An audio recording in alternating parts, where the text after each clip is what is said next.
Ok, bông bông tặng kia ngày đi nhưng một cặp sạc tôi giờ từ tài chẳng á bông bông từ tài sạc tôi giờ từ hà tới giờ giờ chồng từ tài bà này để sao ta sạc tôi một cái nhâm tròn ló bông bông khai liền chẳng họ chẳng nhung cặp giờ từ tài chẳng á bông bông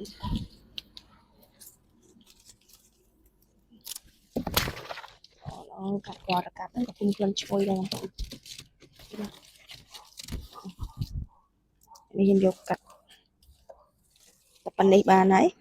thành được chứ đi bị sạc được bị lo cái những tục tới có lo hiệt chẳng á ok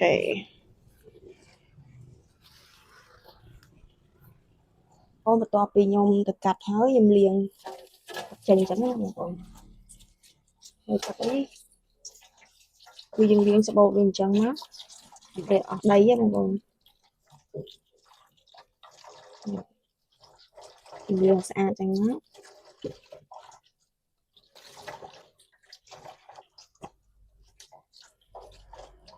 យើងលាងពី3ទឹកទៅដើម្បីអស់ដីឬក៏សាក់ក្រៅអីអញ្ចឹងណាបងប្អូនលាងមួយស្លឹកអញ្ចឹងទៅនេះដើម្បីកុំឲ្យវែងពេកអញ្ចឹងបងប្អូនខ្ញុំកាត់ជាពីរទៅលាងងាយស្រួលលាងអញ្ចឹងណាបងប្អូនលាងទៅស្រួល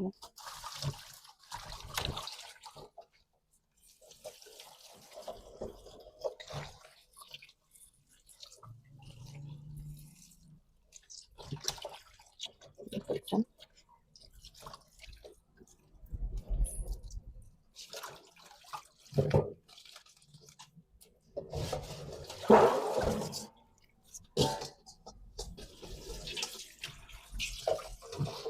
មកយើងលាងម្ដងទៀតបងប្អូនវាទៅឡើងឈ្ងុយហ៎បងប្អូនលាង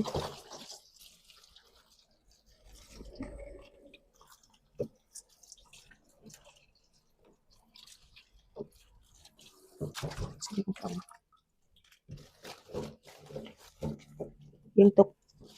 ឲ្យស្រស់តាំងបន្តិចទៅចាំយើងហាន់វាបងប្អូនអូខេបងប្អូនបន្ទាប់ពីយើង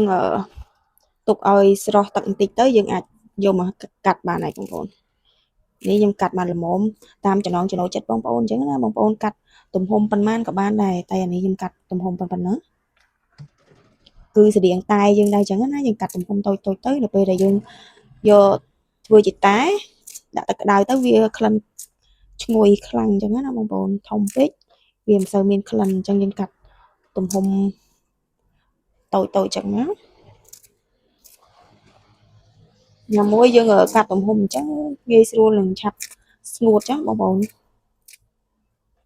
អញ្ចឹងយើងកាត់អញ្ចឹងទៅខាងចុងនេះខ្ញុំបោះចោលទៅព្រោះរៀងលឿងអញ្ចឹងណាបងប្អូន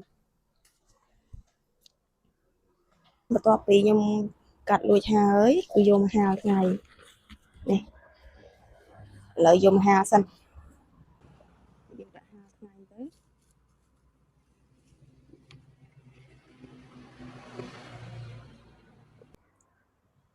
នេះបងប្អូនឥឡូវខ្ញុំហាលរយៈពេល1ថ្ងៃហ៎បងប្អូននេះថ្ងៃក្តៅឡើងខ្លាំងបងប្អូនអញ្ចឹងទៅឆាប់ស្ងួតទេនេះឡើងលឺសលេងស្រាលមកចឹងខ្ញុំយកបន្តិចយកទៅឆុងណាយកទៅឆុងសាកឲ្យបងប្អូនពេលស្ងួតចឹងហើយយើងច្រកដាក់កំប៉ុងទៅគឺយើងអាចទុកឆុងបានហើយបងប្អូនមានវាតាមតិចទេនេះបងប្អូនយើងយកបន្តិចយើងមកដាក់ឆុងតែទៅយើងចាក់កណ្ដៅចូលបើមិនជាបងប្អូនចង់មានក្លិនតែបងប្អូនអាចលាយជាមួយតែបន្តិចទៅដើម្បីឲ្យវាមានក្លិនតែមានស្លឹកតយនឹងអញ្ចឹងណាបងប្អូនតែនេះខ្ញុំអត់ដាក់តែទេដូចខ្ញុំចង់បានក្លិនស្លឹកតយតែម្ដងណាបងប្អូនអញ្ចឹងយើងចាំចាក់ទឹកក្តៅដាក់ទៅ